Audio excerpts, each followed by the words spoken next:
Hey guys, it's been quite some time.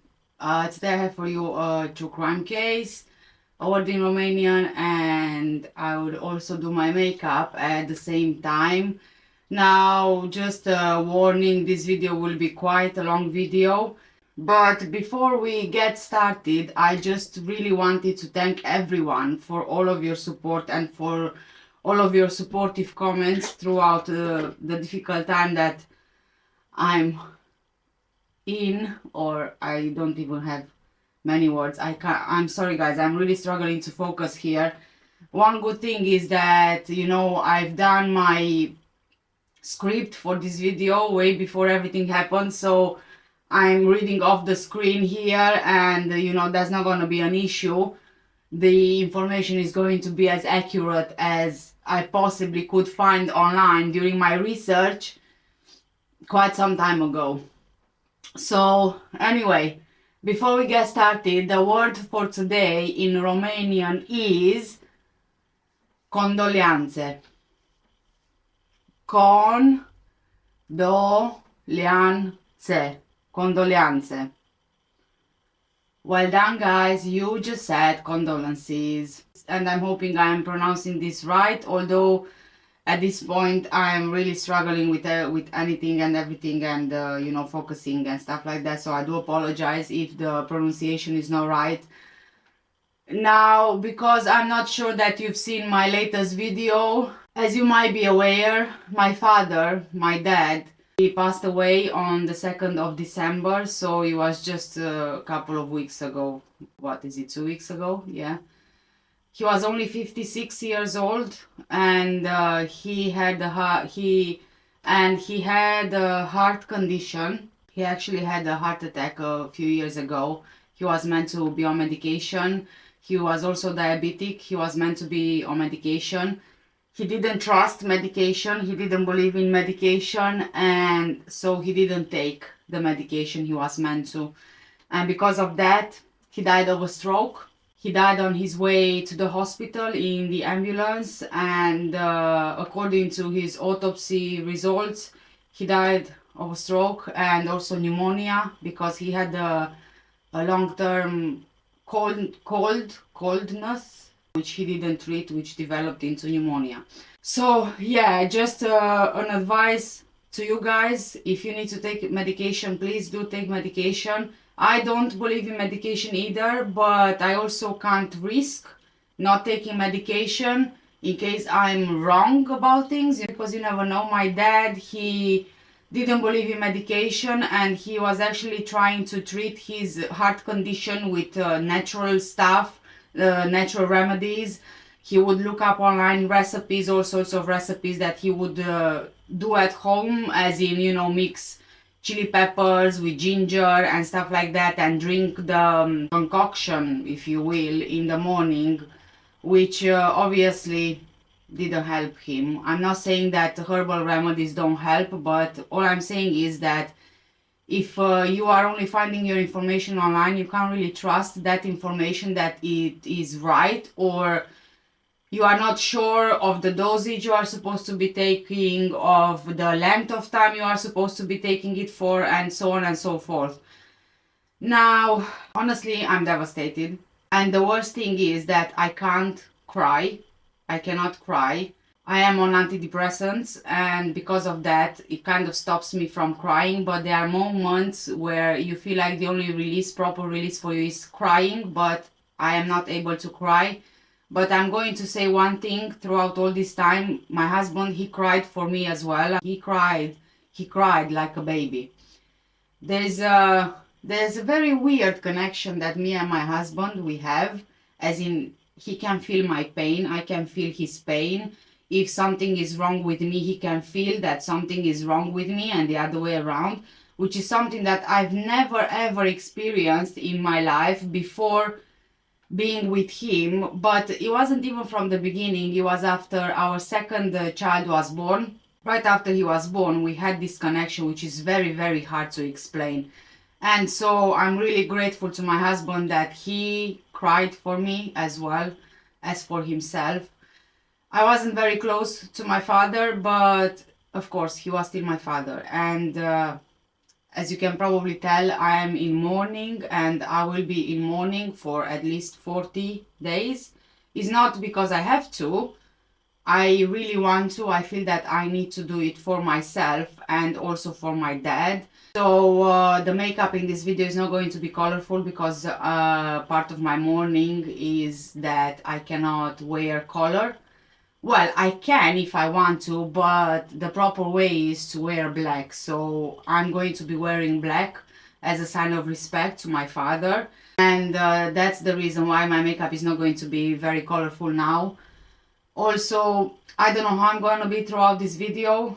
I'm probably not going to sound like myself, but I guess you can understand the reason behind that. And I have to say again, I'm very grateful to my husband, because when I found out that my father passed away, my father, he was in Romania and I was here in the UK, and I just read a message on Messenger from a friend of ours, a common friend of ours in Romania, saying that he died. That's the message I woke up to. But right at the same time, when my father passed away on the night of 2nd of December, I had the most horrific experience, and I couldn't place it until after, when I found out what happened. For the first time in my life, I was so sick. I was so sick that I could barely stand, and I remember that I was vomiting. I do apologize for the graphic details here. I was vomiting, and I just couldn't stand, and I was shaking, and I was in pain all over my body. And I just thought at that point that it was because of my weight loss surgery, something I ate or drank, which, you know, gave me this kind of side effects. And the thing is that with my weight loss surgery that I had, I can't vomit.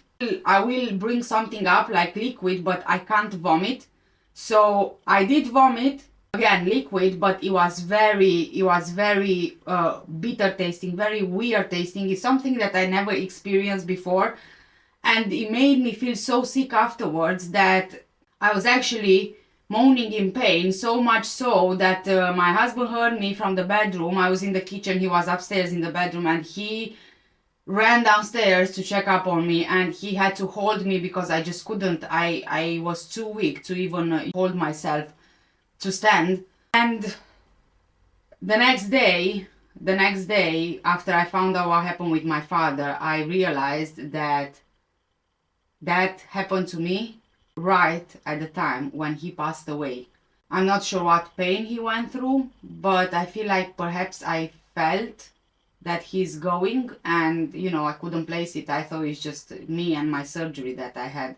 But anyway, because of my severe anxiety, depression, and everything in between, all my mental health issues and my physical health issues as well, I couldn't bring myself to go to Romania for the funeral in a plane. I just couldn't bring myself to get to an airport full of people and get on a plane full of people. And also we didn't have money because it was an emergency. We were checking up the flights, and it was £1,000 to go and return for the two of us, which I didn't have at all.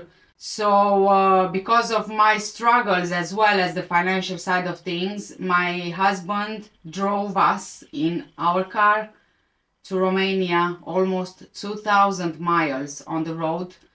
The journey took almost 2 days to get there, but it turned out cheaper than if we would have taken a flight to get there. And also we didn't have to pay all those money in advance, and we got some money from my mother-in-law, from my father-in-law, from my mom to try and get there. And everything happened so quickly. I wasn't even sure I'm gonna get in time there to the funeral, but we made it. We got to the chapel right in the middle of the ceremony before we took him to be buried.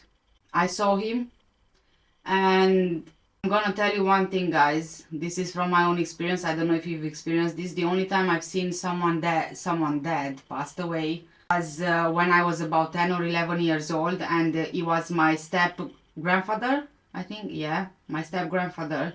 And I don't remember much about seeing him. All I remember is that when I touched him, he was very cold. When I got to the chapel during the ceremony, my dad's coffin was closed already, so it wasn't an open coffin ceremony, or whatever it's called in English. And before they just took him out of the chapel to take him to the to be buried, I couldn't leave him without seeing him for the last time, because I didn't because I thought to myself, if I'm not going to see him, I might forever regret it. So I did see him. Now, another warning, guys. It was just 3 days after he passed away that he was buried. And before he passed away on the 2nd of December, just 5 days before that, I've seen him on a video call, and I spoke to him when he complained that he wasn't feeling very well. And he said that he wakes up breathless. So I told him he should go and see a doctor, because it's not something to joke about. And he didn't want to go and see a doctor. And so when I saw him dead in that coffin, you guys, he looked like he was 20 years older in a matter of 3 days. So I'm gonna tell you one thing, guys. If you need to attend a funeral, which I hope you won't, just think twice before you decide to see someone who died, because they change in a matter of days completely. My dad's beard grew significantly in 3 days. His appearance looked like he was 20 years older, so you won't be seeing the same person that you did just a few days earlier. Just bear that in mind. And with that, I'm just going to carry on with the video, because, yeah, although I can't cry, I feel very, very, how can I say? You know, like sometimes when you are so sad and so upset that the only release you feel is crying. And because I can't cry, it makes me feel even worse. So anyway, because you know, I'm Romanian as well, and I'm another religion. Maybe you are curious to know the kind of things that we do when we are in mourning. I'm not gonna go through all of them, but I'm just gonna say what I am doing in mourning. So I'm going to wear black for 40 days. I'm not even sure if that's right, but I'm going to wear black anyway. Generally, you wear a black ribbon on your chest, but I do wear black clothing. And also what I do is I light a candle every night, thinking about my father, and asking God that he forgives his sins, and he helps him find his way into the afterlife. And I let that candle burn until it burns out. So I do this every night. I don't have to, but I want to. I feel it's the right thing to do. I'm not religious myself, but I feel like this is the right thing to do. It just makes me feel better. So yeah. Yeah, I was in Romania. I wanted to, after my dad was buried, I wanted to go to his grave and pour some coffee, because he really loved coffee, and light cigarettes, because he really loved smoking as well, and play a song for him, which was his favorite song ever.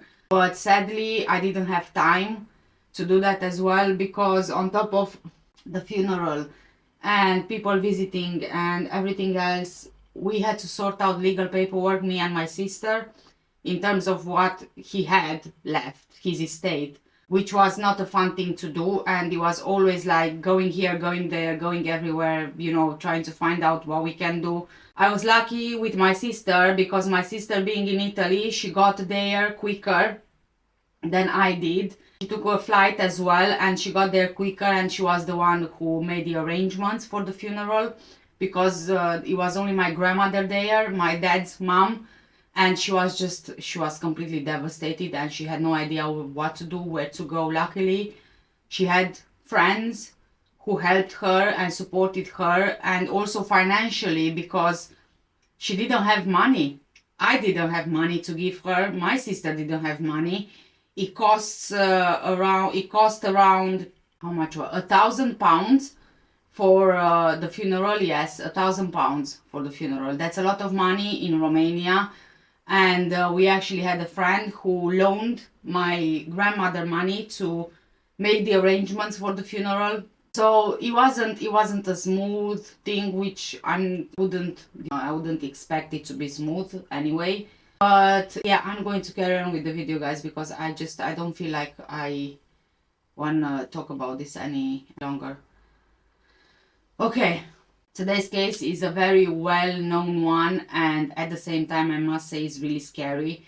This man, he seems trustworthy, clean-cut, good-looking, and charming even. He's a law student and a volunteer. But behind closed doors, he's giving in to dark and sinister urges. Even though he presents himself as an upstanding member of society, he's hiding a monstrous secret life with potentially hundreds of innocent victims across 7 states in just 4 years. So how did this well-liked man transform into one of the most prolific and heinous serial killers in American history? And how was he able to escape the law for so long to continue his spine-chilling spree? So, if you didn't guess by now, today we are talking about the infamous Ted Bundy. Theodore Robert Cowell was born on 24th of November 1946 in Burlington, Vermont, to Eleanor Louise Cowell at the Elizabeth Land Home for unwed mothers. His biological father's identity has never been confirmed. However, his original birth certificate says that he was born to a salesman and United States Air Force veteran called Lloyd Marshall, but a copy of the certificate lists his father as unknown. So it's either that his father is unknown or, he didn't recognize him as his son. So we just don't know. His mother, Louise, said that she met a war veteran called Jack Worthington, who left her shortly after getting pregnant. According to records, there were several men called John Worthington and Lloyd Marshall who lived near Louise when Ted Bundy was conceived. Some family members, however, had some suspicions that Louise's father was Bundy's father as well.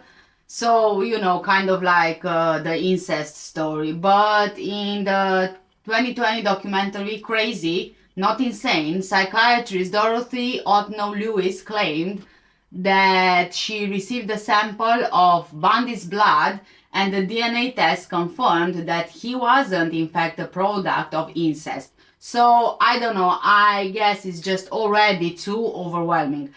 Now, long story short, we just don't know exactly who Bundy's father was. For the first 3 years of his life, Ted Bundy lived in Roxborough, Pennsylvania with his maternal grandparents, Samuel Cowell and Eleanor Longstreet, who raised him as their son to, kind of avoid all the gossip and drama that would at the time follow an outside of marriage birth. Family, friends, and even Bundy, when he was young, were told that his grandparents were his parents and his mother was his older sister. He eventually did find out the truth, but it's not clear exactly how. He said to a girlfriend of his later on that a cousin showed him a copy of his birth certificate after calling him a bastard, but he told biographers Stephen Michaud and Hugh Ainsworth that he found the certificate himself. Because of not knowing the truth for so long, apparently he only found out in 1969. Throughout his life, Bundy resented his mother for never telling him about his real father and for leaving him to discover his true family for himself. From a young age, Bundy exhibited at times disturbing behavior. Louise's younger sister Julia remembered waking up from her nap to find herself surrounded by knives from the kitchen and saw her 3-year-old nephew Bundy just stood there by the bed smiling. Now I have to give you a trigger warning here, incoming animal abuse. Later on, Bundy would fondly speak of his grandparents, talking about respect and clinging to his grandfather. But in 1987, Bundy himself and other family members said that his grandfather was a bully, he beat his wife and a dog, swung neighborhood cats by their tails, he was racist and xenophobic. One time, allegedly, he threw Louis's sister, Julia, down a flight of stairs for oversleeping. He would sometimes talk about unseen presences, and at least once he flew into a rage when Bundy's paternity was raised. So I'm guessing that in this case the following is very fitting. Is a killer born or is a killer made? Because his grandfather certainly had the traits of one. So, I'm wondering here, could this have in fact been genetic? As a contrast, Bundy described his grandmother as timid and obedient, who periodically underwent electroconvulsive therapy for depression, so electric shock therapy, and she was scared to leave the house towards the end of her life. But then we have neighbors who describe Samuel as a fine man, and they were shocked to hear of allegations of violence, animal abuse, rage, and so on. One of Bundy's cousins said, quote, "The characterization that Sam was a raging alcoholic and animal abuser was a convenient characterization used to make people justify why Ted was the way he was. From my limited exposure to him, nothing could be further from the truth. His daughters loved him dearly and had nothing but fond memories of him." End of quote. Louis's sister, Audrey Cowell, stated that their mother couldn't leave her home because she suffered a stroke, as she was overweight and she was mentally ill. But now, look, we know that abusers hide very well when it comes to other family members or even the outside world. Also, depression and being mentally ill was kind of controversial, if you will, at the time. Even now, you can say that it can be. So, considering that Bundy's grandparents raised him as their son because he was born out of wedlock, it's very much possible that Bundy actually told the truth about this. I don't know, you guys. I will let you decide on this one and, let me know in the comments below. In 1950, Louis, Bundy's mom, changed her surname from Cowell to Nelson. And after being pressured by multiple family members, she left Philadelphia with Bundy to live with cousins Ellen and Jane Scott in Tacoma, Washington. In 1951, Louis met Johnny Bundy, who was a hospital cook. They met at an adult singles night at Tacoma's First Methodist Church. They got married later in the year, and Johnny formally adopted Ted Bundy, hence his last name.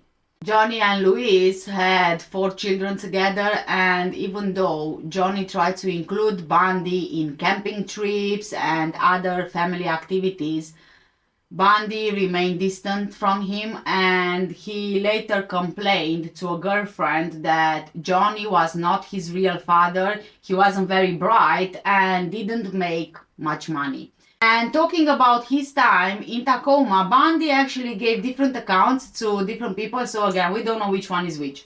To his biographers, he described roaming his neighborhood, picking through trash barrels in search of pictures of naked women.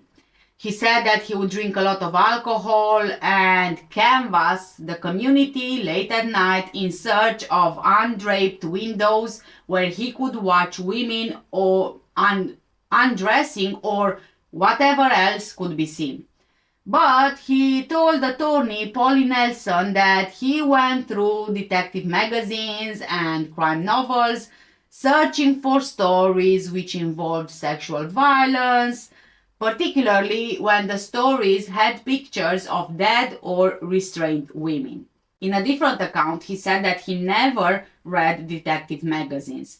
Psychologist L. Carlisle claimed that Bundy started fantasizing about women he saw while window peeping or elsewhere and mimicking the accents of some politicians he listened to on the radio. He was fantasizing about being someone else, someone important. Bundy's childhood neighbor from Tacoma, Sandy Holt, described him as a bully, saying that he just loved terrifying people. He liked to be in charge and to inflict pain, suffering, and fear.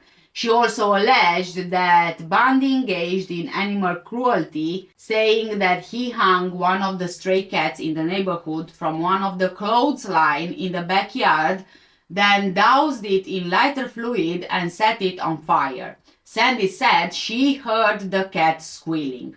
Bundy also allegedly used to take younger children in the neighborhood into the woods and just terrorize them, strip them down, take their clothes, and according to Sandy, you could hear the children screaming for blocks. No matter where she was, she could hear these children screaming.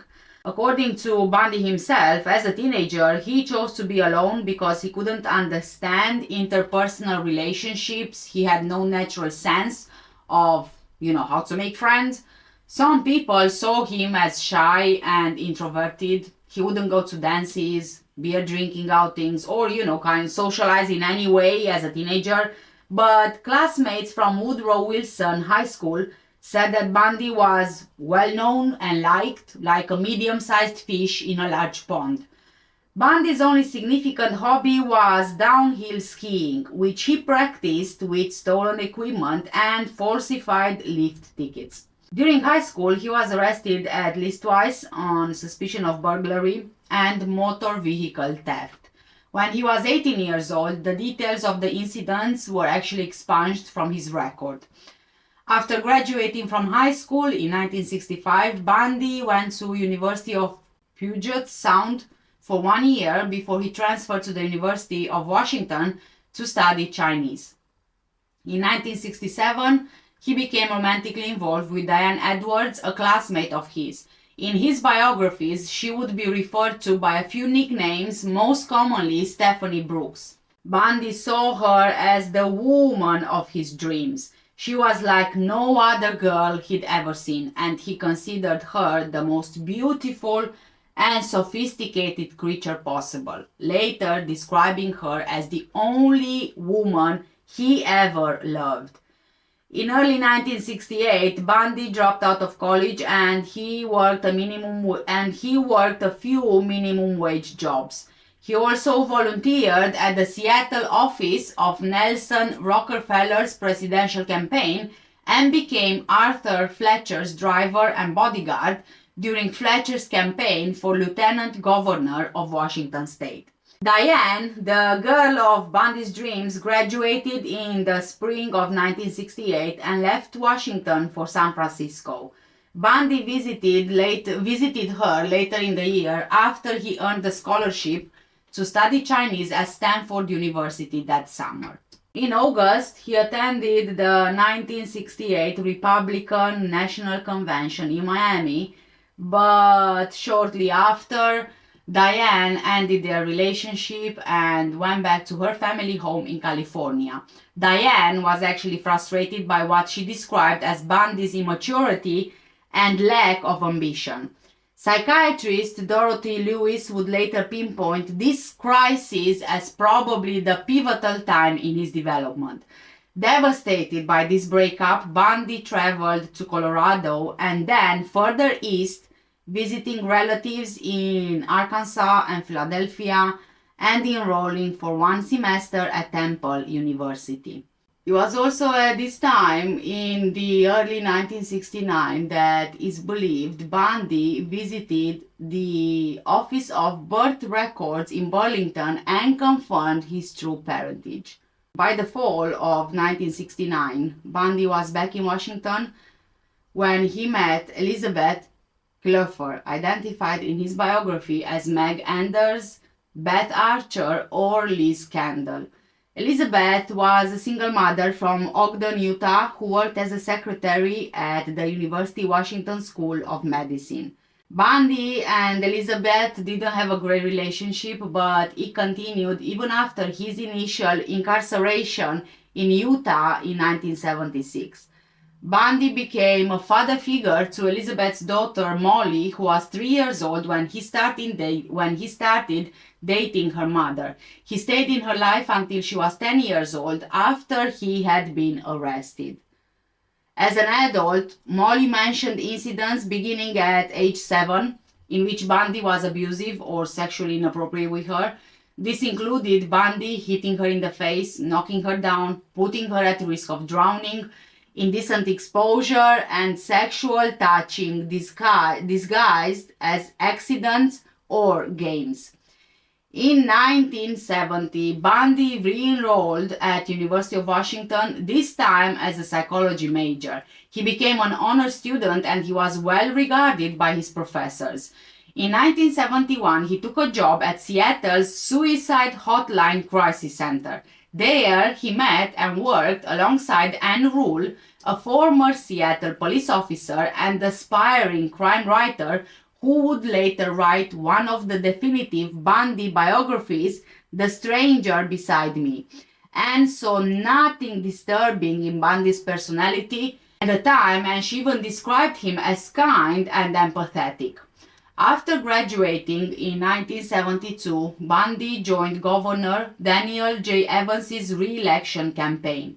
Posing as a college student, he shadowed Evans' opponent, former Governor Albert Rossellini, and recorded his stump speeches for analysis by Evans' team. Evans appointed Bundy to the Seattle Crime Prevention Advisory Committee.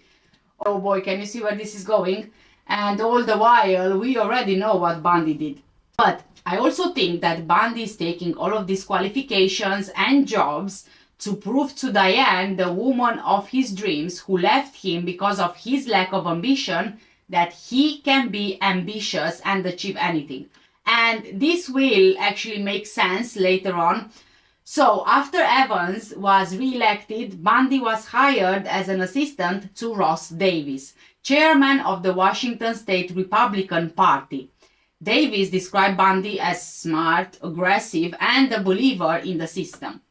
In early 1973, although he had average LSAT scores, Bundy was accepted into the law schools of UPS and the University of Utah on the strength of letters of recommendation from Evans, Davis, and several University of Washington psychology professors. During a trip to California on Republican Party business in the summer of 1973, Bundy rekindled his relationship with Diane, the woman of his dreams.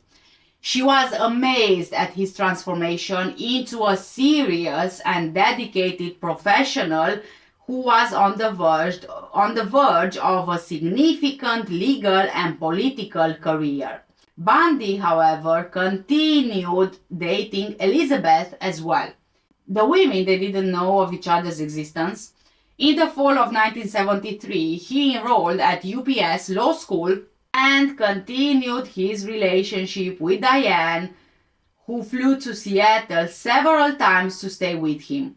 They even talked about, getting married, and at one point he introduced her to Davis as his fiancée. In January 1974, Bundy suddenly broke off all contact with Diane. She would call him, send him letters, but nothing came back from him. When she finally managed to reach him by phone a month later, she wanted to know why he ended their relationship without any explanation. In a flat, calm voice, Bundy replied, "Diane, I have no idea what you mean." And then he hung up. She never heard from him again.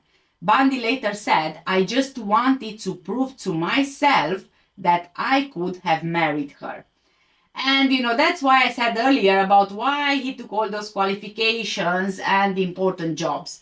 But Diane Edwards said in retrospect that Ted's high-power courtship in the latter part of 1973 had been deliberately planned, that he had waited all those years to be in a position of where he could make her fall in love with him so that he could drop her, reject her as she had rejected him.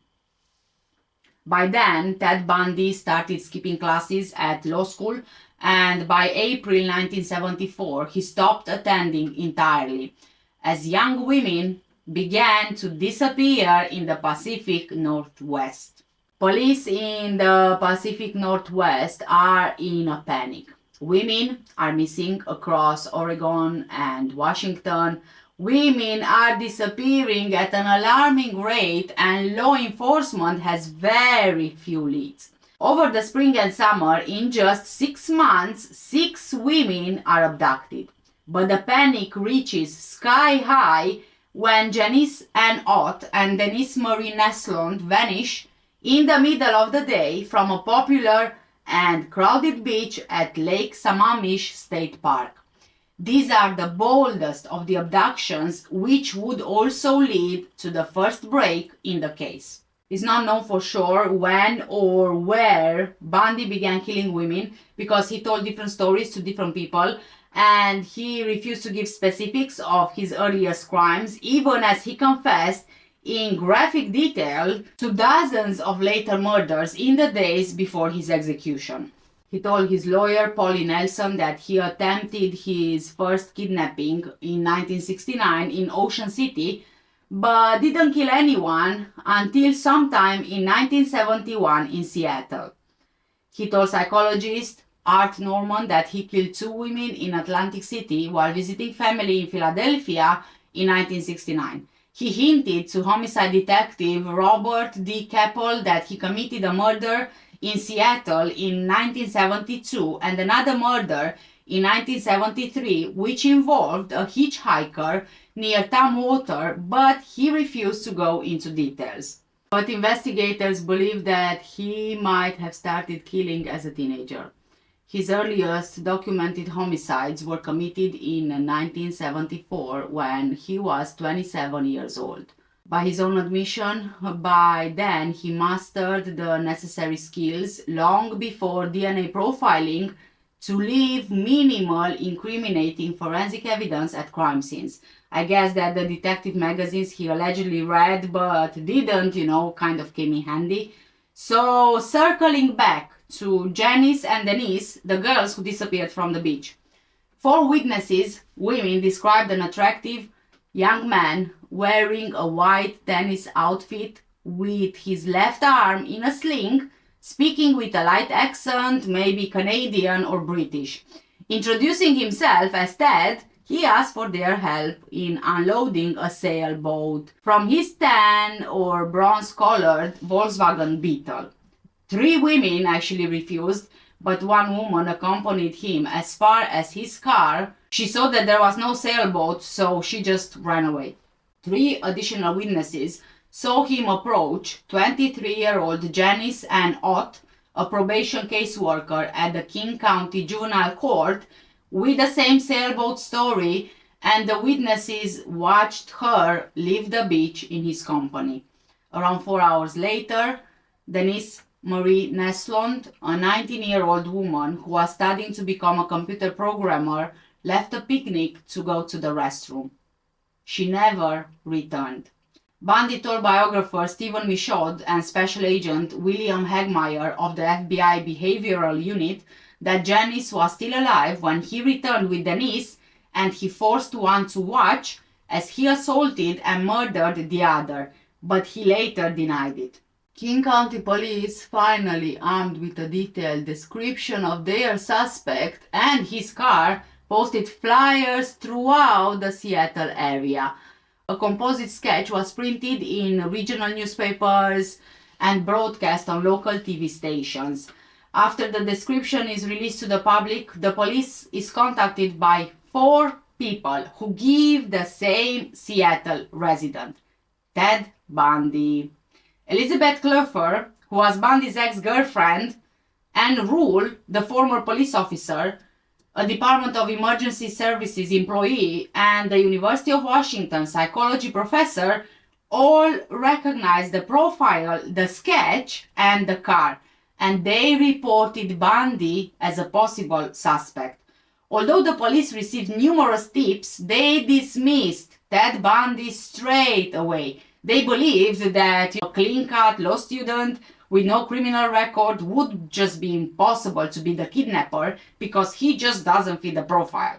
So the police now allows for more victims to fall prey to Bundy. In the 70s, across 7 states, he takes at least 30 victims, 30, because of so many similar judgments that the police have. But Ted Bundy's first attack is not a murder, it's actually an assault on Karen Sparks. Shortly after midnight on January the 4th, 1974, around the time that Bundy ended his relationship with Diane Edwards, he entered the basement apartment of 18-year-old Karen Sparks, a dancer and a student at University of Washington University in the University District, Seattle. After bludgeoning Karen with a metal rod from her own bed frame, he sexually assaulted her with the same rod, causing extensive internal injuries and rupturing her bladder. She remained unconscious in the hospital in a coma for 10 days, and even though, luckily, she survived, she was left with permanent disabilities, permanent brain damage with significant loss of 40% to her vision, 50% loss to her hearing, and a constant ringing in her ears. Reports of the brutal attack on Karen and the first 6 missing women appeared prominently in newspapers and on TV throughout Washington and Oregon. Fear spread among people, and hitchhiking by young women dropped significantly. There was a lot of pressure on law enforcement agencies, but the lack of physical evidence severely affected the investigation. Police didn't give reporters even the very little information that was available, so it wouldn't compromise their investigation. More similarities between the victims were noticed. The disappearances all took place at night, usually near ongoing construction work, and they were within a week of midterm or final exams. All of the victims were wearing slacks or blue jeans when they disappeared, and at many crime scenes there were sightings of a man wearing a cast or a sling and driving a brown or tan-colored Volkswagen Beetle. A month after the attack on Karen Sparks, Ted Bundy strikes again. In the early morning hours of February the 1st, 1974, Bundy broke into the basement room of 21-year-old Linda Ann Healy, a University of Washington undergraduate who broadcast morning radio weather reports for skiers. He beat her unconscious, dressed her in blue jeans, a white blouse, and boots, and carried her to a secluded area where he raped and murdered her before dumping her body. Part of her skull was discovered years later at one of Bundy's dumping sites around Taylor Mountain. During the first half of 1974, female college students disappeared at the rate of around 1 per month. Bundy continued targeting female students in the area, and he was getting quite clever, developing a technique. He approached women wearing a cast, pretending to be disabled and needing help with taking something to his car. Of course that, women would jump to help him, but then he would knock them unconscious before binding, raping, and killing them, dumping their bodies in woodland areas. He would often revisit those sites to have sex with their decaying bodies.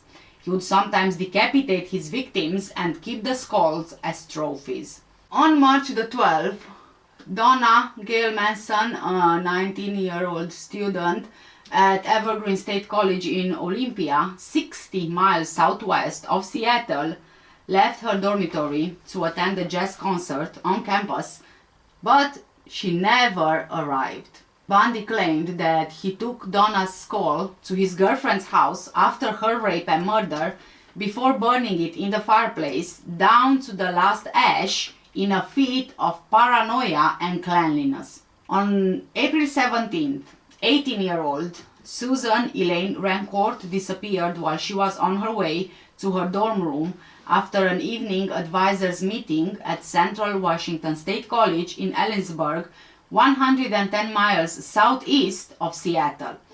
2 female Central Washington students later came forward to report encounters, one on the night of Susan's disappearance, the other 3 nights earlier, with a man wearing a sling who was asking for help, carrying a load of books to his brown or tan-colored Volkswagen Beetle. On May the 6th, Roberta Kathleen Parks, 22 years old, left her dormitory at Oregon State University in Corvallis, 260 miles south of Seattle, to have coffee with friends at the Memorial Union, but she sadly never arrived.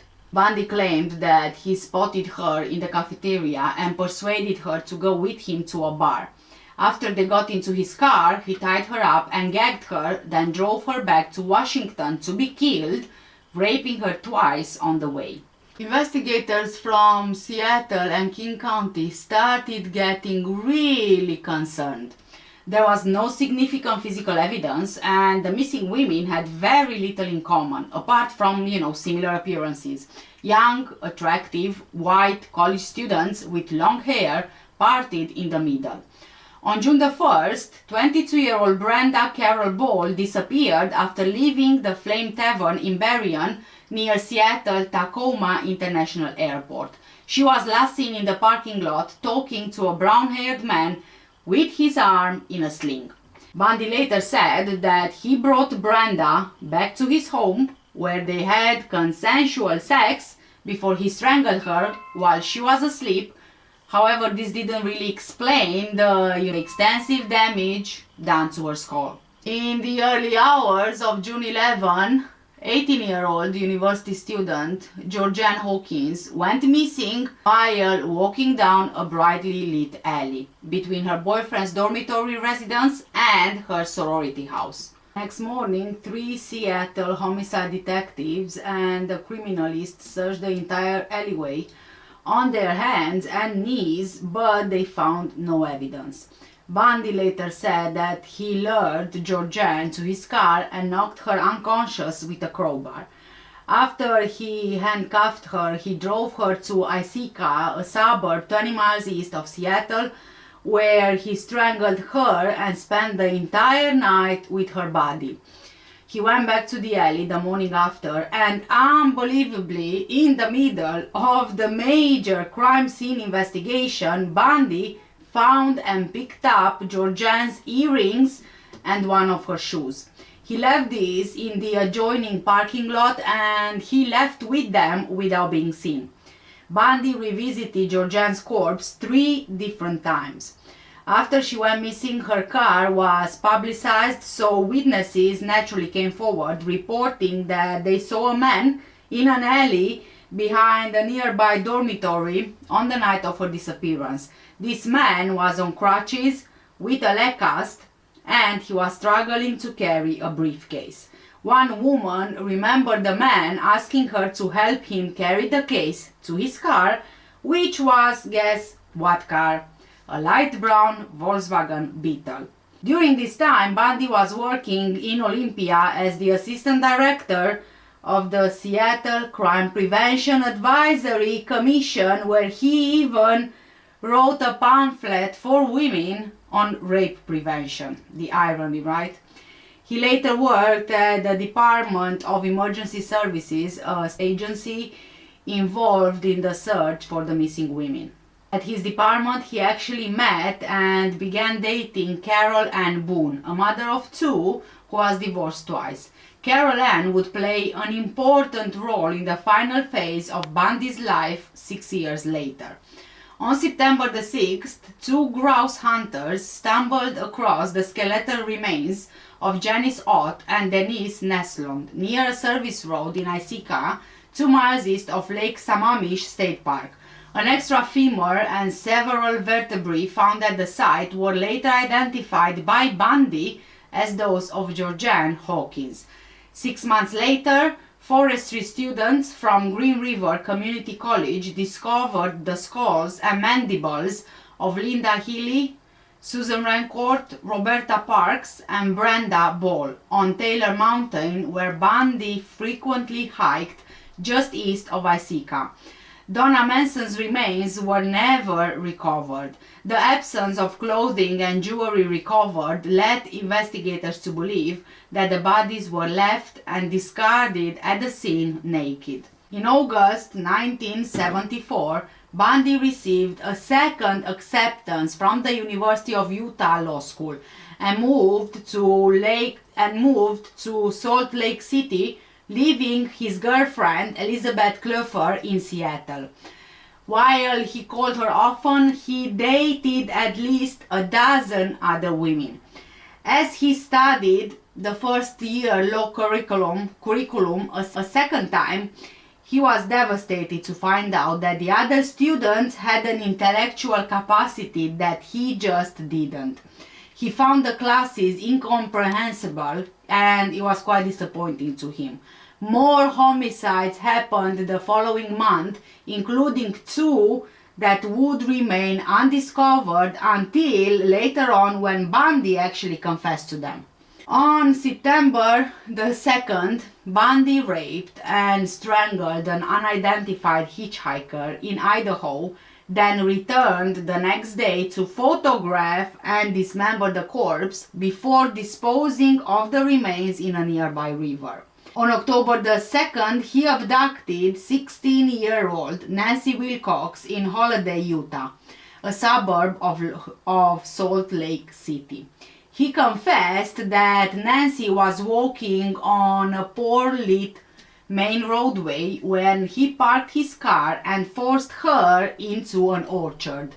He then restrained her and put her in his car and drove back to his apartment, where he kept her for 24 hours before strangling her.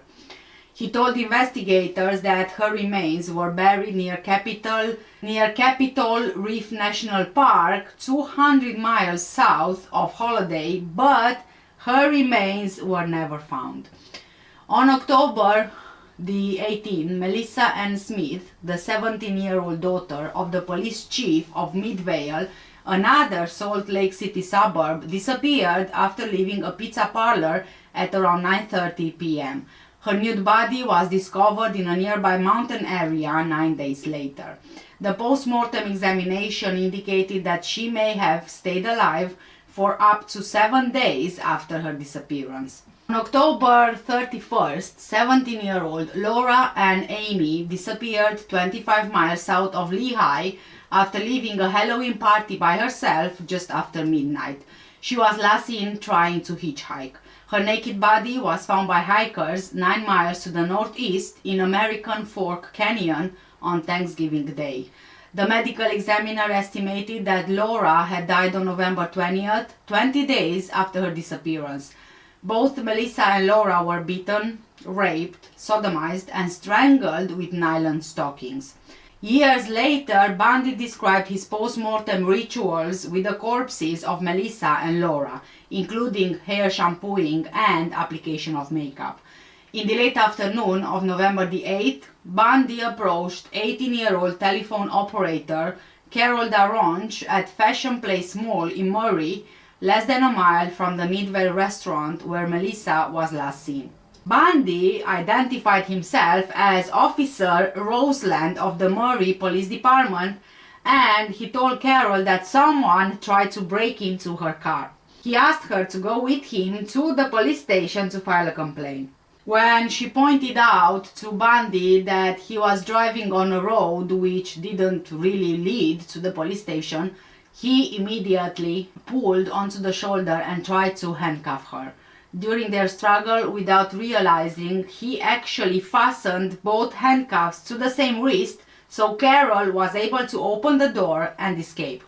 Later that evening, Deborah Jean Kent, a 17-year-old student at Viewmont High School in Bountiful, 20 miles north of Murray, disappeared after leaving a theater production at the school to pick up her brother. The school's drama teacher and the student told police that a stranger asked each of them to get out to the parking lot to identify a car. Another student later saw the same man pacing at the back of the auditorium, and the drama teacher saw him again shortly before the end of the play. Outside the auditorium, investigators found a key that unlocked the handcuffs removed from Carol's wrist, another one of his victims, whom he killed on November the 8th. Bundy eventually admitted to abducting Deborah, and he claimed that he took her back to his home, where she was kept alive for some time. In November, Elizabeth Clover, Bundy's ex-girlfriend, actually called King County Police a second time after reading that young women were disappearing in towns surrounding Salt Lake City. Detective Randy Hergesmeyer of the Major Crimes Division interviewed her in detail.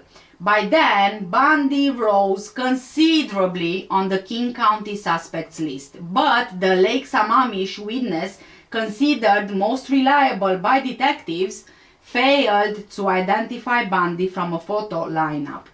In December, Elizabeth called the Salt Lake County Sheriff's Office and again reiterated her suspicions. I mean, how many times do you need to call, right? Bundy's name was added to their list of suspects, but at the time, no credible forensic evidence linked him to the Utah crimes. In January 1975, Bundy went back to Seattle after his final exams and spent a week with Elizabeth. She didn't tell him that she reported him to police 3 different times. She actually made plans to visit him in Salt Lake City in August. In 1975, Bundy changed much of his criminal activity eastward from his base in Utah to Colorado. On January 12, a 23-year-old registered nurse called Karen Eileen Campbell disappeared while walking down a well-lit hallway between the elevator and her room at the Wildwood Inn in Snowmass Village, 400 miles southeast of Salt Lake City. Her nude body was found 1 month later next to a dirt road just outside the resort. According to the coroner's report, she was killed by blows to her head from a blunt instrument, which left distinctive linear grooved depressions on her skull. Her attacker slit her left earlobe, and her body also had deep cuts from a sharp weapon.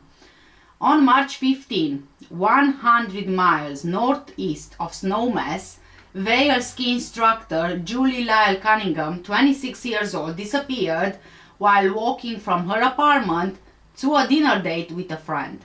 Bundy later told Colorado investigators that he approached her on crutches, asking for her help to carry his ski boots to his car, where he clubbed and handcuffed her before sexually assaulting her at a secondary site near Rifle, 90 miles west of Vail.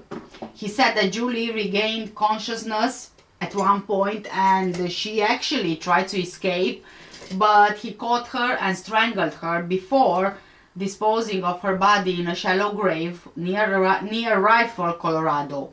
A few weeks later, he made the 6 hours drive from Salt Lake City to revisit her remains. 25-year-old Denise Lynn Oliverson went missing near the Utah-Colorado border in Grand Junction on April the 6th while riding her bicycle to her parents' house.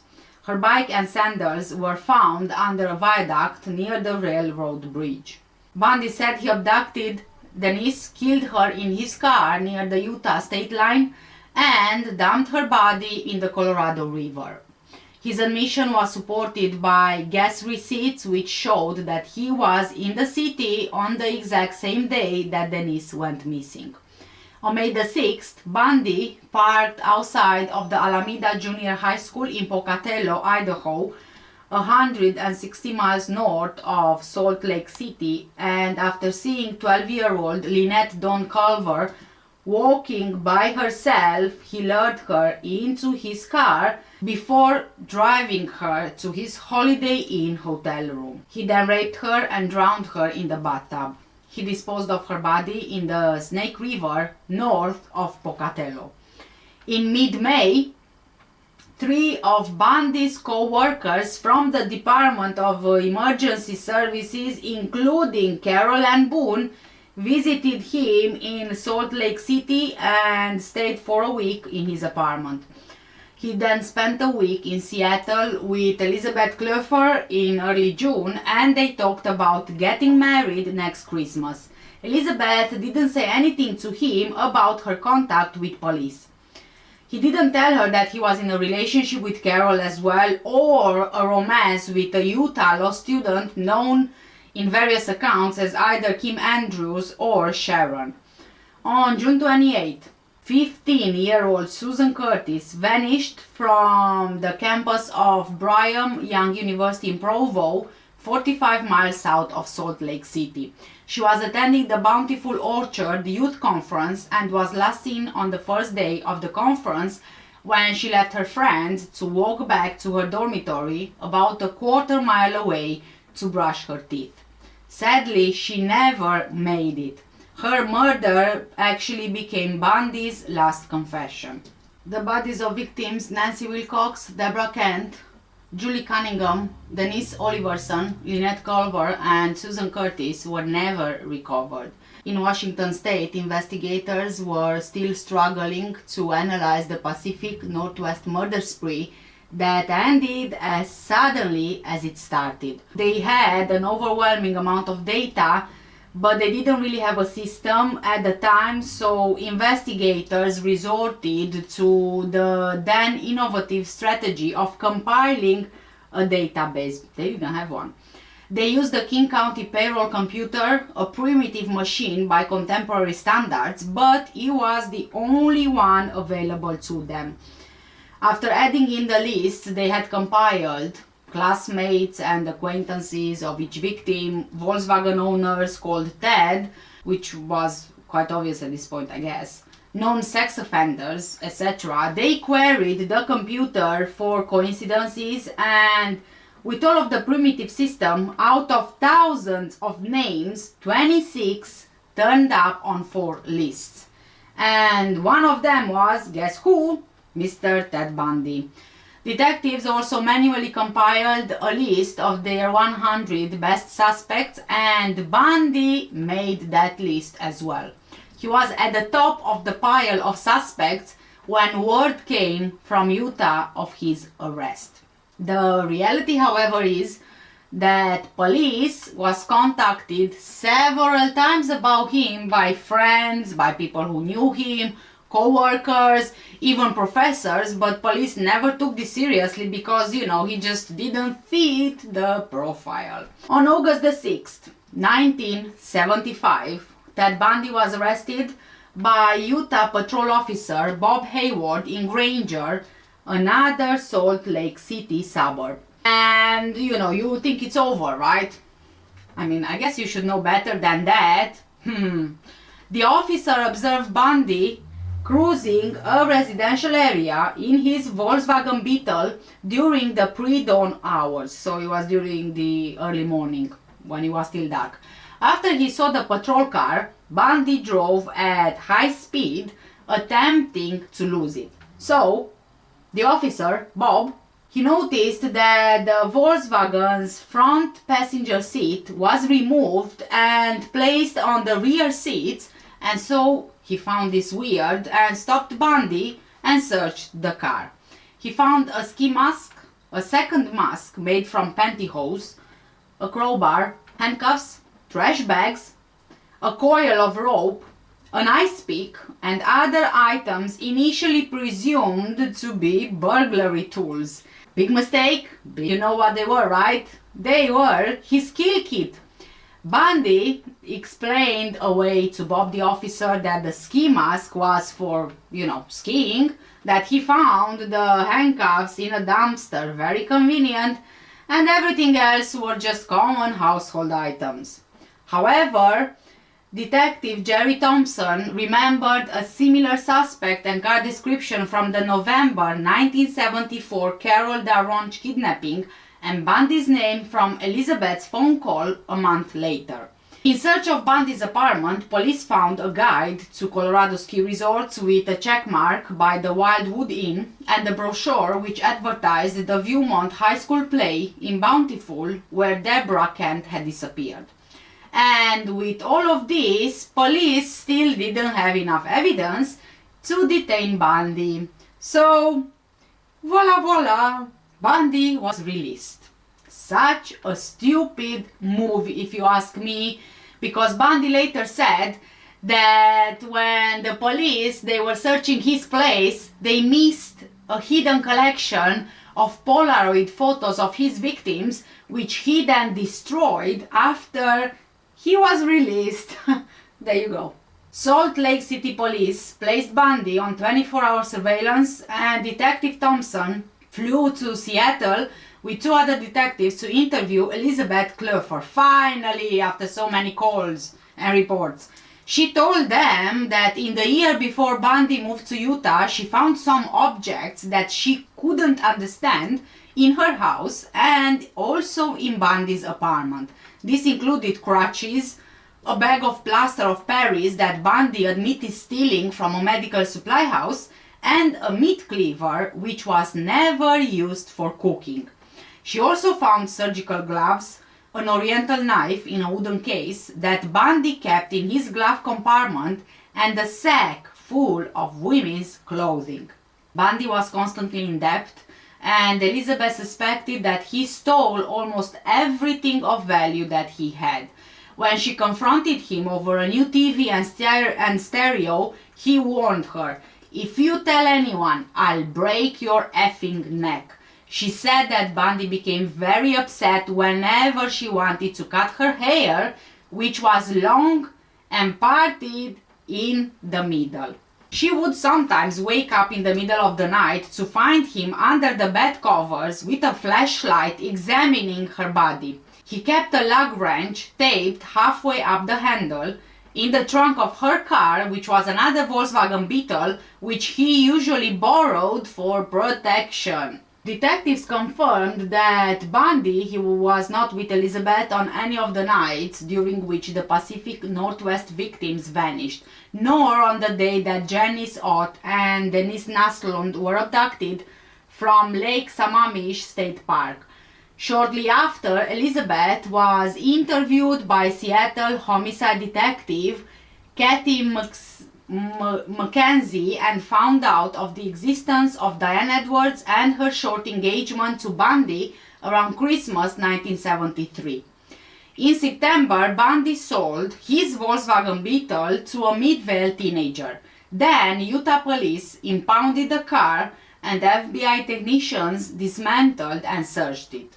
They found hairs, matching samples obtained from Karen Campbell's body. Later, they also identified hair strands from those of Melissa Smith and Carol Daronch. FBI lab specialist Robert Neal concluded that the presence of hair strands in one car matching 3 different victims who had never met one another would be a coincidence of mind-boggling rarity. On October the 2nd, detectives put Bundy into a lineup. Carol Daronch immediately identified him as Officer Roseland, and witnesses from Bountiful recognized him as the stranger at the Viewmont High School auditorium.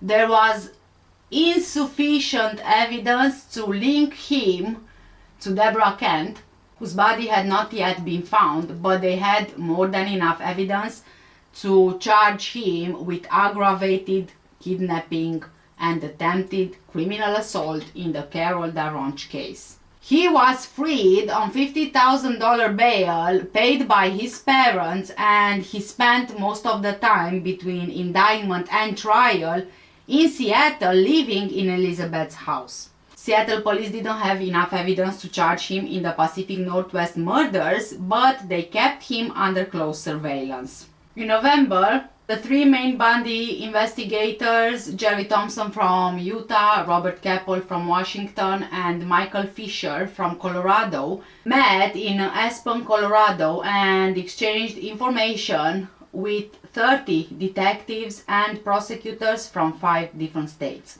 While officials left the meeting, which was later referred to as the Aspen Summit, convinced that Bundy was the murderer that they were looking for, they agreed that more hard evidence would be needed before he could be charged with any of the murders. In February 1976, Ted Bundy stood trial for the Carol Daronch kidnapping. On the advice of his attorney, John O'Connell, he waived his right to a jury because of the negative publicity surrounding the case. After a 4-day bench trial and a weekend of deliberation, Judge Stuart Hanson Jr. found him guilty of kidnapping and assault. In June, he was sentenced to 1 to 15 years in the Utah State Prison.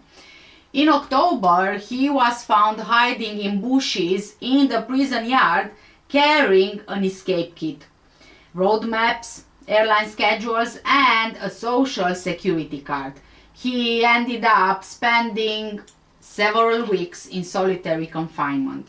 Later that month, Colorado authorities charged him with Karen Campbell's murder.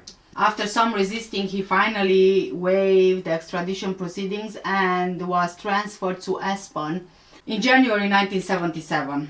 On June 7, 1977, he was transported 40 miles from the Garfield County Jail in Glenwood Springs to Pitkin County Courthouse in Aspen for a preliminary hearing.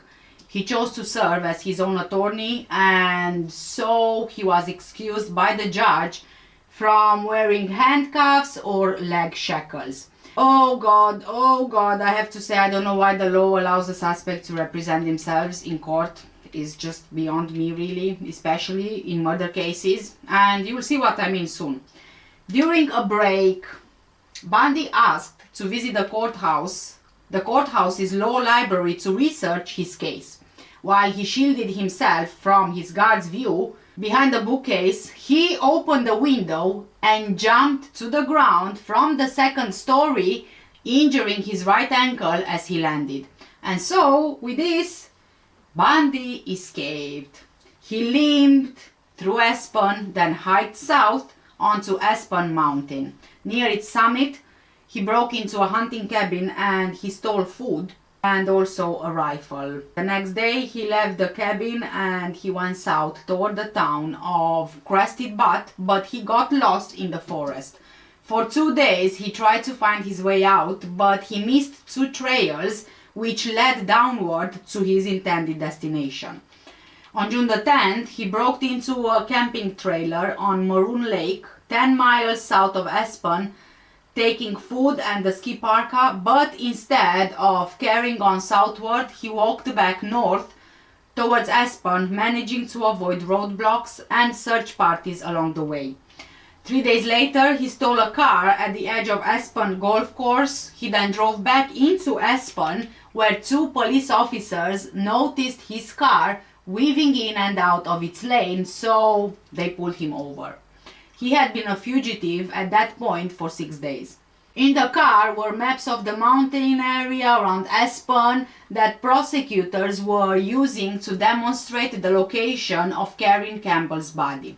As his own attorney, Bundy had rights of discovery, so he had all of this information at hand, pointing to the possibility that his escape wasn't spontaneous, but rather it was planned. The case against Bundy, already weak, was really going down as pre-trial motions consistently resolved in his favor and significant pieces of evidence were ruled inadmissible. Now, let's not forget that Bundy, he studied law, and he also studied allegedly those true crime magazines. Bundy actually had a good chance of acquittal. He could have been a free man. But luckily, Bundy came up with a new escape plan, and you'll see later on why I'm saying luckily. Because I don't mean luckily for him. He got a detailed floor plan of the Garfield County Jail and a hacksaw blade from other inmates. He managed to get $500 in cash, which he later said was smuggled in over a 6-month period by visitors, Carol Boone in particular. During the evenings, while the other prisoners were showering, Bundy sawed a hole around 1 square foot between the steel reinforcing bars in his cell's ceiling. Having lost 35 pounds, which I think he went on a diet for this specific plan, he was able to wriggle through and explore the crawl space above, allowing him to make a series of practice runs in the weeks that followed. Practicing for all this time, movement within the ceiling during night was noticed, and an informant reported this several times, but guess what? It was never investigated. By late 1977, Bundy's impending trial had become really well known in Aspen, and Bundy filed a motion for a change of venue to Denver. On 23rd of December, the trial judge granted the request, but to Colorado Springs, where juries were historically hostile to murder suspects. On the night of December the 30th, with most of the jail staff on Christmas break and the non-violent prisoners on furlough with their families, Bundy piled books and files in his bed, covered them with a blanket to make it look like he was sleeping, and he climbed into the crawl space. He broke through the ceiling into the apartment of the chief jailer, who was out for the evening with his wife, changed into street clothing from the jailer's closet, and walked out the front door of prison to freedom. After stealing a car, he drove eastward out of Glenwood Springs, but the car actually broke down in the mountains on Interstate 70. Bundy is so lucky, it seems, because a passing motorist actually gave him a ride into Vail. From there, he caught a bus to Denver, where he boarded a morning flight to Chicago. Back in Glenwood Springs, the jail's skeleton crew didn't discover his escape until noon on December 31st, more than 17 hours later. By then, Bundy was already in Chicago. From Chicago, he traveled by train to Ann Arbor, Michigan on January the 2nd. 5 days later, he stole a car and drove south to Atlanta, where he boarded a bus, and he arrived in Tallahassee, Florida on the morning of January the 8th. He stayed for one night at a hotel before he rented a room under the alias Chris Hagen at a boarding house near the Florida State University campus. Bundy later said that he initially wanted to find a proper job and stop any further criminal activity, knowing that he could probably stay free and undetected in Florida indefinitely as long as he didn't get the attention of police. He applied for a job at a construction site, but he was asked for an ID, so he kind of had to give up the idea. He went straight back to his old habits of shoplifting and stealing money and credit cards from women's wallets left in shopping carts at local grocery stores. 1 week after he arrived in Tallahassee in the early hours of 15th of January 1978, Bundy entered the university's Chi Omega sorority house through a back door which had a fault with a lock. At around 2:45 a.m., he bludgeoned 21-year-old Margaret Elizabeth Bowman with a piece of oak firewood whilst she was asleep, then garroted her with a nylon stocking. He then entered the bedroom of 20-year-old Lisa Janet Levi and beat her unconscious, strangled her, tore one of her nipples, bit deeply into her left buttock, and sexually assaulted her with a hair mist bottle. In an adjoining bedroom, he attacked 21-year-old Kathy Kleiner, breaking her jaw and deeply lacerating her shoulder. He also attacked 21-year-old Karen Chandler, who suffered a concussion, broken jaw, loss of teeth, and a crushed finger. Karen and Kathy luckily survived the attack. Katie believed they survived because some car headlights were lighting up the interior of their room, frightening the attacker away. Bundy escaped, but he was seen by sorority sister Nita Neary, who came through the back door, seeing him as he was getting out of the house. Tallahassee detectives determined that the 4 attacks took place in a total of less than 15 minutes, within earshot of more than 30 witnesses who heard absolutely nothing. After leaving the sorority house, Bundy broke into a basement apartment 8 blocks away and attacked 21-year-old student Cheryl Thomas, dislocating her shoulder and fracturing her jaw and skull in 5 places. Cheryl's neighbors in the rooms adjacent overheard the commotion and called the police, who found Cheryl lying in bed, badly beaten. She was left with permanent deafness and an equilibrium damage which ended her dance career. On her bed, police found a semen stain and a pantyhose mask containing 2 hairs similar to Bundy's in class and characteristic. On February the 8th, Bundy drove 150 miles east to Jacksonville in a stolen Florida University van. In a parking lot, he approached 14-year-old Leslie Parmenter, the daughter of the Jacksonville Police Department's chief of detectives, identifying himself as Richard Barton Fire Department, but he left when Leslie's older brother arrived and confronted him. That afternoon, he went to Lake City. At Lake City Junior High School the next morning, 12-year-old Kimberly Diane Leach was called to her homeroom by a teacher to collect a purse she forgot. Kimberly never returned to class. 7 weeks later, after an intensive search, her partially mummified remains were found in a pig farrowing shed near Sewanee River State Park, 35 miles northwest of Lake City. Forensic experts concluded that Kimberly was raped before having her throat cut and her genitals mutilated with a knife. By February 12, Bundy didn't have enough cash to pay for his overdue rent, and at the same time, he suspected that police were closing in on him. So Bundy stole a car and fled Tallahassee, driving westward across the Florida Panhandle. 3 days later, at around 1 a.m., he was stopped by Pensacola police officer David Lee near the Alabama state line after a wants and warrants check showed that his Volkswagen Beetle was stolen. When he was told he is under arrest, Bundy kicked the officer's legs out from under him and took off running. The officer fired 2 warning shots, then gave chase and tackled him. They struggled over the officer's gun before the officer finally subdued and arrested Bundy. In the stolen car, 3 sets of IDs belonging to female Florida University students were found, 21 stolen credit cards, and a stolen TV set, a pair of dark-rimmed non-prescription glasses, and a pair of plaid slacks, later identified as the disguise worn by Richard Barton Fire Department in Jacksonville. As Officer Lee transported Bundy to jail, unaware that he just arrested one of the FBI's 10 most wanted fugitives, he heard Bundy say, "I wish you had killed me." So now, in Miami, Bundy stood trial for the Chi Omega homicides and assaults in June 1979. The trial was covered by 250 reporters from 5 continents and was the first to be televised nationally in the US. Even though 5 court-appointed attorneys were in the courtroom, Bundy again handled most of his own defense. According to Mike Minerva, a Tallahassee public defender and member of the defense team, a pre-trial plea bargain was negotiated in which Bundy would plead guilty to killing Lisa Levi, Margaret Bowman, and Kimberly Leach in exchange for a 75-year prison sentence.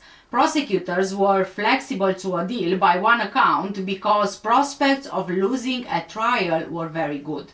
Bundy, on the other hand, saw the plea deal not only as a means of avoiding the death penalty, but also as a tactical move. He could enter his plea, then, wait a few years for evidence to disintegrate or become lost, and for witnesses to die, move on, or retract their testimony. Once the case against him had deteriorated beyond repair, he could file a post-conviction motion to set aside the plea and secure an acquittal. That was his plan. At the last minute, however, he refused the deal. At trial, crucial testimony came from Chi Omega sorority members Connie Hastings, who placed Bundy in the vicinity of the sorority house that evening, and Nita Neary, who saw him leaving the house holding onto the murder weapon. Incriminating physical evidence included impressions of the bite wounds Bundy inflicted on Lisa's left buttock, which forensic odontologists Richard Souviron and Lowell Levine matched to castings of Bundy's teeth. The jury deliberated for less than 7 hours before convicting Bundy on July 24, 1979 of the Margaret Bowman and Lisa Levi murders, 3 counts of attempted first-degree murder for the assaults on Kathy Kleiner, Karen Chandler, and Cheryl Thomas, and 2 counts of burglary. Trial judge Edward Cowart imposed death sentences for the murder convictions. 6 months later, a second trial took place in Orlando for the abduction and murder of Kimberly Leach. Bundy was found guilty once again after less than 8 hours of deliberation. due mostly to the testimony of an eyewitness who saw him leading Kimberly from the schoolyard to his stolen van. Important material evidence included clothing fibers with an unusual manufacturing error found in the van and on Kimberly's body, which matched fibers from the jacket Bundy was wearing when he was arrested. During the penalty phase of this trial, Bundy took advantage of an unclear Florida law saying that a marriage declaration in court in the presence of a judge constituted a legal marriage.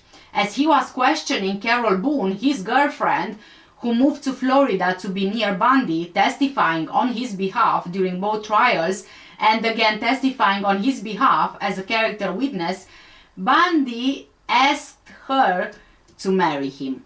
She accepted, and so Bundy declared to the court that they were legally married, which meant that she couldn't testify against him if she didn't want to. So, you know, the spousal privilege kind of thing.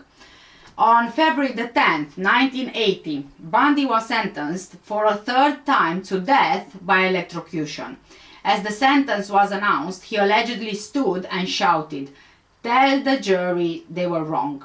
On 24th of October 1982, Carol gave birth to a daughter, Rose Bundy. While conjugal visits were not allowed at the Florida State Prison in Rayford, where Bundy was in, inmates were known to put together their money so they can bribe guards to allow them intimate time alone with their female visitors. And that's possibly how Carol got pregnant.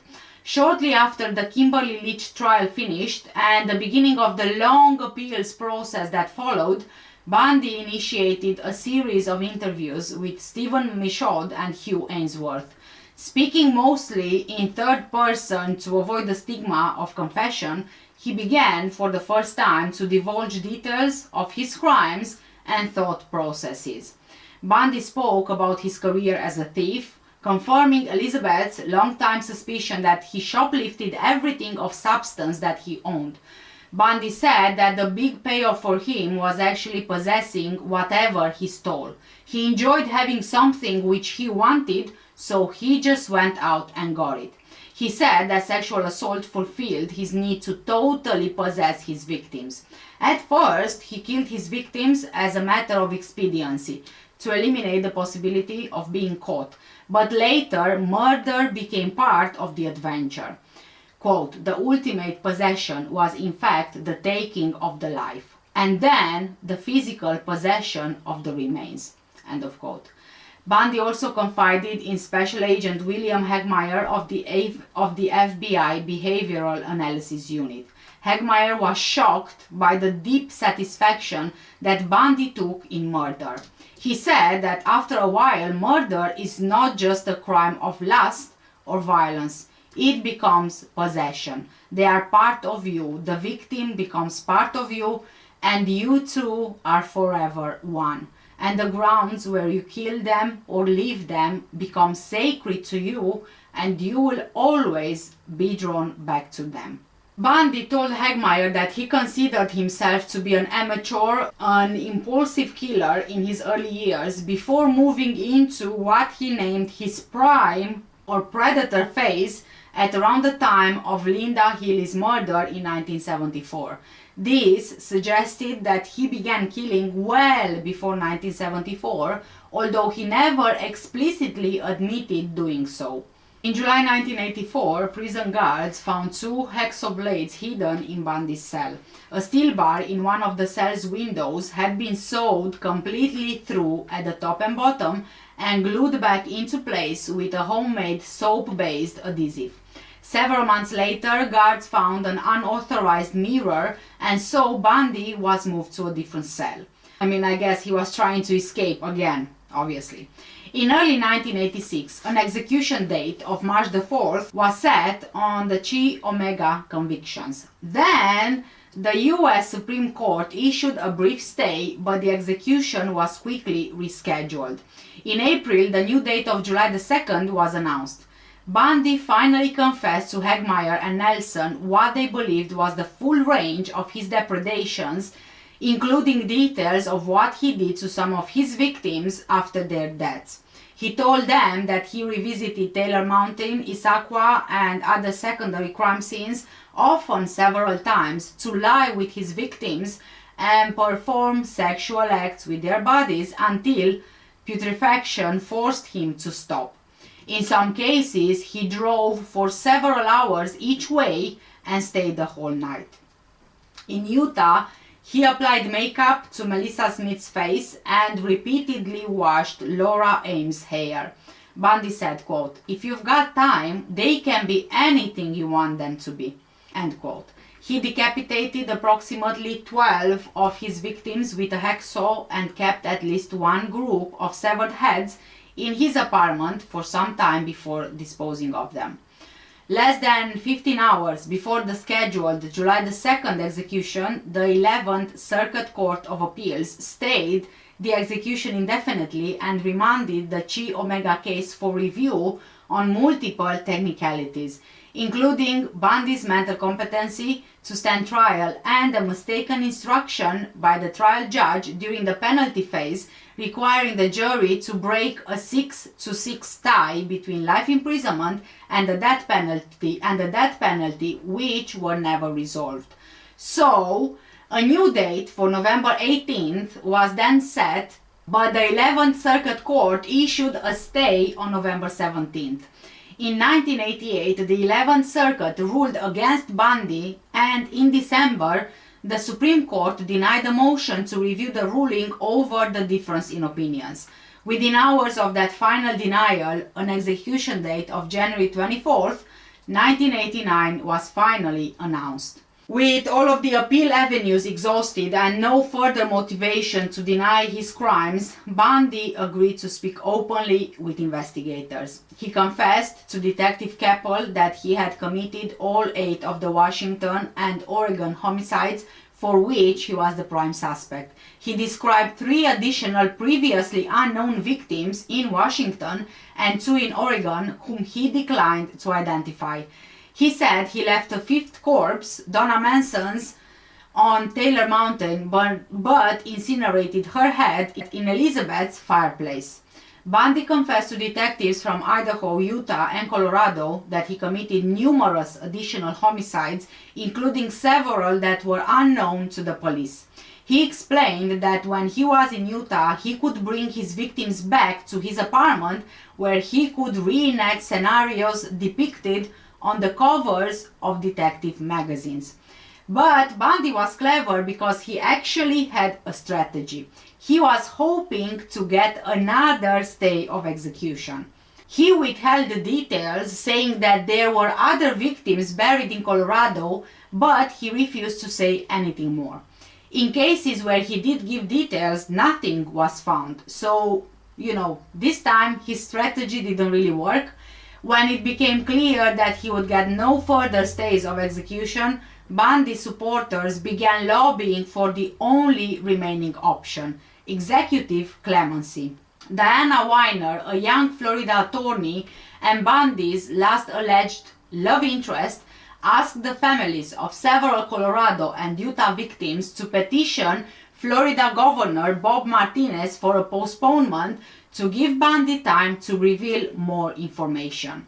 They all refused. Carol Boone, his wife, championed Bundy's innocence throughout all of his trials, and she felt betrayed by his admission that he was in fact guilty. She moved back to Washington with her daughter and refused to accept his phone call on the morning of his execution. On the evening of his execution, Bundy mentioned suicide. He didn't want to give the state the satisfaction of watching him die. Ted Bundy was in the end executed in the Rayford electric chair at 7:16 a.m. on Tuesday, January 24th, 1989. His last words were directed at his attorney Jim Coleman and Methodist minister Fred Lawrence. Quote, "Jim and Fred, I'd like you to give my love to my family and friends," end quote. Bundy was cremated in Gainesville and his ashes were scattered at an undisclosed location in the Cascade Range of Washington State in accordance with his will. Personally, I wouldn't have granted a wish in his will. Bundy was really organized and calculating, who used his extensive knowledge of law enforcement methodologies to avoid identification and capture for years. His crime scenes were distributed over large geographic areas. His victim count had risen to at least 20 victims before it became clear that numerous investigators in various jurisdictions were hunting for the same man. Bundy's assault methods of choice were blunt trauma and strangulation, two silent techniques that could be accomplished with common household items. He deliberately avoided firearms because of the noise they made and the ballistic evidence they left behind. He was a meticulous researcher who explored his surroundings in very fine detail, looking for safe sites to capture and dispose of victims. He was really good at minimizing physical evidence. His fingerprints were never found at a crime scene or any other irrefutable evidence of his guilt, something he repeated often during the years he tried to maintain his innocence. Other significant obstacles for law enforcement were Bundy's generic features. He had nothing unique about him and his ability to change his appearance. Early on, police complained of the uselessness of showing his photo to witnesses because he looked different in every photo ever taken of him. In person, his expression would change his whole appearance, and there were moments you weren't even sure you were looking at the same person, according to Stuart Hansen Jr., who was the judge in the Carol Daronch trial. Bundy, though, was aware of this unusual quality and he actually used it with subtle changes of facial hair or hairstyle to significantly change his appearance as necessary. He hid his one distinctive identifying mark, a dark mole on his neck with turtleneck shirts and sweaters. Even his Volkswagen Beetle proved difficult to pin down. The color was described by witnesses as metallic or non-metallic, tan color or bronze, light brown or dark brown. While Bundy is often said to have been a torturer, biographer Anne Rule in particular regarded him as a sadistic sociopath who took pleasure in human suffering. However, Bundy disputed these claims in one of his conversations with biographer Stephen Michaud, insisting that he never tortured on purpose any of the victims he killed and that the murders had no sadistic focus on enjoyment derived from the infliction of pain and injury. He claimed that he went out of his way to reduce his victims' physical torment. I'm not sure that's believable. At secondary sites, Bundy would remove and later burn the victims' clothing or, in at least one case, dispose of them in a Goodwill Industries collection bin. He said that the clothing removal was ritualistic, but it was also practical as it minimized the chance of leaving trace evidence at the crime scene that could implicate him. Ironically, though, a manufacturing error in fibers from his very own clothing provided a crucial, incriminating link to the Diane Leach killing. Bundy would often revisit his secondary crime scenes to engage in acts of necrophilia and to groom or dress up the cadavers. Some victims were found wearing clothing that they never wore or nail polish that family members had never seen. Bundy took Polaroid photos of many of his victims, saying that when you work hard to do something right, you don't want to forget it. He also told his biographers that drinking large quantities of alcohol was an essential component because he needed to be extremely drunk while on the attack, so he could diminish his inhibitions and to kind of put to sleep the dominant personality that he was scared might prevent his inner entity from acting on his impulses. All of Bundy's known victims were white females, most of middle-class backgrounds. Almost all of his victims were between the ages of 15 and 25 years old, and most of them were college students. He never approached anyone that he might have met before. In their last conversation before his execution, Bundy told Elizabeth, his ex, that he stayed away from her on purpose when he felt the power of his sickness building in him. Most of Bundy's identified victims had long straight hair, parted in the middle, just like Diane Edwards, the woman of his dreams who rejected him and to whom he later became engaged, and then he rejected in return. After Bundy's execution, Anne Rule, the former police officer, was surprised and very concerned to hear from a lot of sensitive, intelligent, kind young women who wrote or called to say that they were deeply depressed because Bundy was dead. Many corresponded with him, each believing that she was his only one. Several of them said that they suffered nervous breakdowns when he died. Bundy underwent multiple psychiatric examinations and the experts' conclusions varied. Dorothy Otno-Lewis, a professor of psychiatry at the New York University School of Medicine and an authority on violent behavior, initially made the diagnosis of bipolar disorder, but she later changed her impression more than once. She also suggested the possibility of a multiple personality disorder based on behaviors described in interviews and court testimony. While experts found Bundy's exact diagnosis difficult to name, the majority of evidence pointed away from bipolar disorder or other psychoses and toward antisocial personality disorder. Bundy displayed many personality traits typically found in these patients who are often identified as sociopaths or psychopaths, such as outward charm and charisma with little true personality or genuine insight beneath the facade, the ability to distinguish right from wrong, but with minimal effect on behavior, and an absence of guilt or remorse. There was also evidence of narcissism, poor judgment, and manipulative behavior. Anne Rule and his biographer Ainsworth said that for Bundy, the fault always lay with someone or something else. While he did confess to 30 murders, he never accepted responsibility for any of them, even when he was offered that opportunity before to the Chi Omega trial, which would have spared him the death penalty.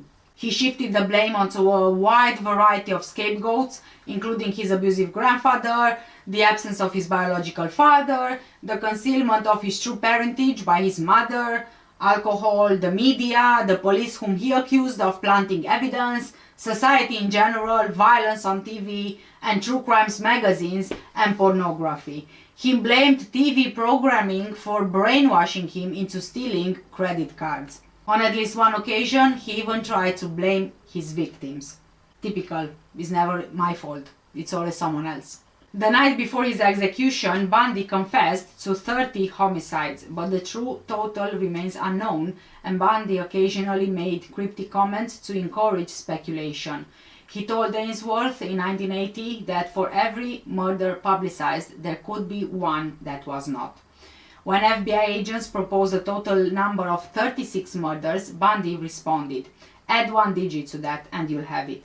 Years later, he told attorney Polly Nelson that the common estimate of 35 was accurate, but Detective Keppel wrote that he and Bundy both knew the total was much higher. Keppel believed Bundy killed at least 50 and maybe 75 people. John Henry Brown, a lawyer for Bundy, would later claim that the first person he killed was a young boy when they were playing some kind of sex game in the woods, and so Bundy must have been only 12, 13 or 14 years old. He also said that, quote, "Ted told me in that interview that he killed over 100 people," end quote. Even though Bundy was a serial killer, obviously, each day of his trial there would be these women in the courtroom called groupies who would show up with their hair parted in the middle, wearing hoop earrings. Some even dyed their hair brown, believing they would look like those women that Bundy killed. He received fan mail from women all over the world, and they just loved him. They wanted to look just like his victims. I mean, I'm telling you guys, some people, they're just crazy. There is in fact a condition which is called hybristophilia, and these people suffering from this condition are sexually aroused by the object of their affection's wrongdoing. In Bundy's case, the women, his fans, the groupies, they were aroused by the way that he murdered his victims, by what he did before and after killing them. They found this fascinating and attractive. Eleanor Rose, the mother of the victim, Denise Neslund, said that for everything he did to the girls, the bludgeoning, the strangulation, humiliating their bodies, torturing them, she felt that the electric chair was too good for him. And honestly, I kind of agree with her. I personally think that Bundy killed many more than that, many more victims. He just took too much pleasure in doing it, and he had so much time. He escaped justice on so many occasions because he just didn't fit the profile of the serial killer police was looking for. Only if they would have listened, especially to his ex-girlfriend so many times when she reported suspicions, then, you know, a lot of women could have been saved, but there you go. Apparently, someone who studied law, they just couldn't be a serial killer because they don't fit the profile. Which kind of goes to show that police and profilers, they are not always right. Because they can't be, because they are humans just like everybody else, and there is always an exception to every rule. And we finally got to the end of today's case. It was a very long video, and I hope you stayed with me to the end. I hope that you found some information you didn't know before. I mean, I was trying to kind of cover Ted Bundy's case, but kind of add some stuff to it, because I feel like, you know, just repeating and repeating over and over again, I mean, you know, he's been covered heavily.